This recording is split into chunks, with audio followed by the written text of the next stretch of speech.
Hello guys, जय हिंद to everyone. My name is Satyam Barnwal.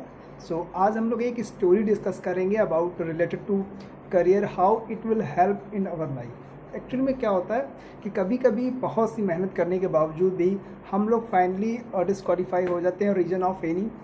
जैसे with me happened last 1 week or 2 week ago.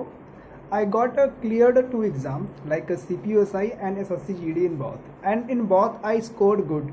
In CPO I scored out of 400 280 marks, and in SSC GD I scored 136 out of 160. But in both I got disqualified reason of medical issue. But ऊपरी I never feel like that कि मैं disqualify हो जाऊंगा यार। Even can say I made all the imagination कि after that what I have to do in future, कि मुझे selection के बाद क्या करना है। मतलब ऐसी इमेजिनेशन मैंने करी because I scored good score in both examination. मैंने दोनों में बहुत अच्छे स्कोर गेन किए थे, इवन CPSI और SSC GD, पर दोनों में मेरा सिलेक्शन नहीं हो पाया। सो लास्ट कैन से कि लास्ट कुछ दिनों तक even I was some trouble, परेशानी भी मुझे हो रही थी यार। मतलब again I should start the preparation like a new. मुझे फिर से नए तरीके से प्रिपरेशन को स्टार्ट करना पड़ेगा, या फिर मतलब 1 साल मेहनत करना पड़ेगा, 2 साल मेहनत करना पड़ेगा। तो फाइनली मैंने एक स्टोरी खुद को सुनाई। So again I want to share that story with you, and absolutely it will help for with those candidate who is preparing in a last stage. जो सच में एक लास्ट तरीके से होता नहीं कि यार अब मेरे पास 1 ही साल बचा हुआ है, इसके बाद शायद मुझे मौका ना मिले तैयारी करना, इवन मुझे प्राइवेट जॉब करनी पड़े, मतलब रीजन ऑफ फैमिली इशू कि मुझे फैमिली की भी हेल्प करनी है।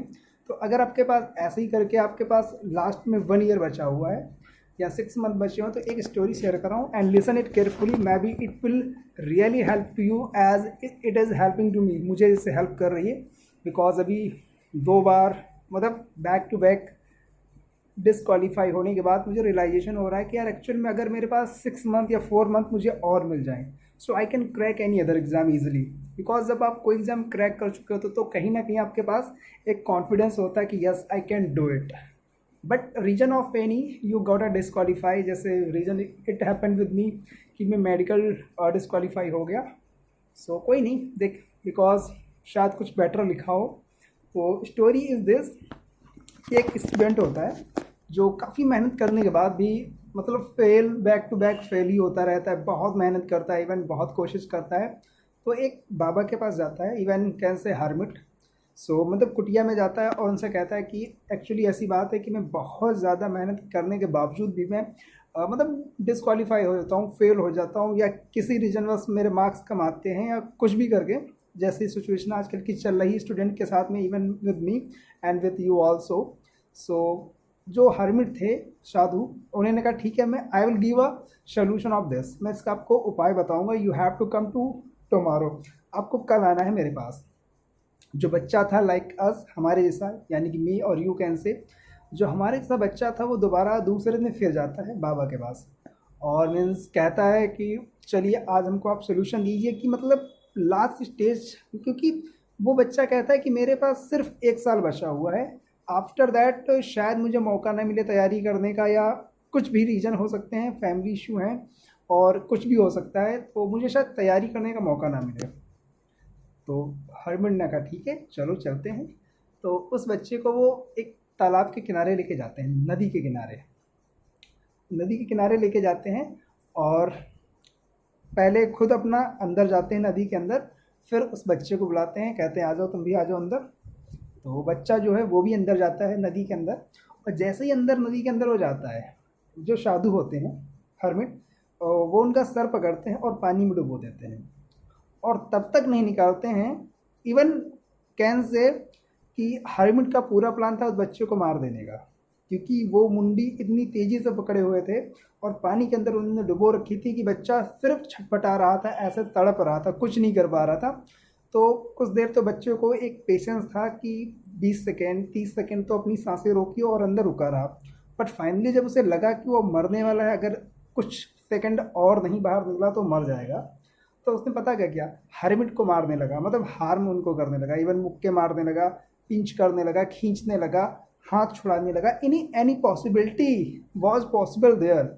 जो भी पॉसिबिलिटी थी वहाँ पर वो उस बच्चे ने सारी अप्लाई करी, और फाइनली जब बाहर निकला तो हरमिट पे गुस्सा करने लगा कि आप कैसे हैं, हम आपसे सोल्यूशन लेने के लिए आए थे और आप हमें मारने की कोशिश कर रहे हैं। तो हरमिट ने क्वेश्चन किया उस मोमेंट पे, आप मुझे एक बात बताओ। बच्चे ने कहा बताइए क्या है। कि जब मैं आपको अंदर डुबो रहा था, आप डूब रहे थे और आपकी फाइनल स्टेज थी, तो आपके दिमाग में कौन से थॉट चल रहे थे। बच्चे ने कहा कि मेरे दिमाग में सिर्फ एक ही थॉट चल रहा था, कैसे करके मैं पानी से बाहर निकलूं। कहीं कोई और थॉट चल रहा था सांसारिक माया मोह का, या दुनिया का, घर का, दोस्तों का, फैमिली का, इवन कोई और आपके माइंड में थॉट चल रहा था अपार्ट फ्रॉम दैट कि मुझे जीवन बचाना है अभी इस समय के लिए। तो बच्चा बोला कि इस समय मुझे कुछ भी सुझाई, कुछ भी नहीं थॉट आ रहा था, सिर्फ एक ही थॉट आ रहा था, बस कैसे भी करके मुझे अपने आप को बाहर निकालना है।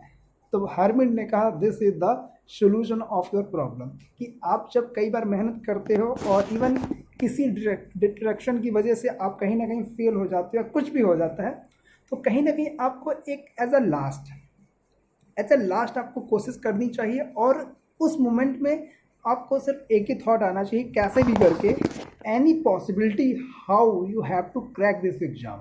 मतलब जितनी आपकी पॉसिबिलिटी हो सके उस एग्ज़ाम को क्रैक करने के लिए you have to find out easily. उस एग्ज़ाम को क्रैक करने की जितनी पॉसिबिलिटी हो आप उसको ईजिली तरीके से, मतलब सर्च ऑल द वेज कि किस तरीके से मैं उस एग्ज़ाम को क्लियर कर सकता हूँ। डेफिनेटली अंडर 1 year और 6 month you can crack any exam. अगर आप इस तरीके से डेडिकेट होते हैं और आपके माइंड में सिर्फ एक ही थॉट चलता है कि कैसे करके मुझे इस एग्ज़ाम को क्लियर करना है और अपनी फैमिली का बर्डन नहीं बनना है, और बल्कि सपोर्टिव बनना है। So thanks for this, listen my story, I think it will really help to you, and tell me in my comment कि how you feel like this after hear this story. Thank you so much and Jai Hind.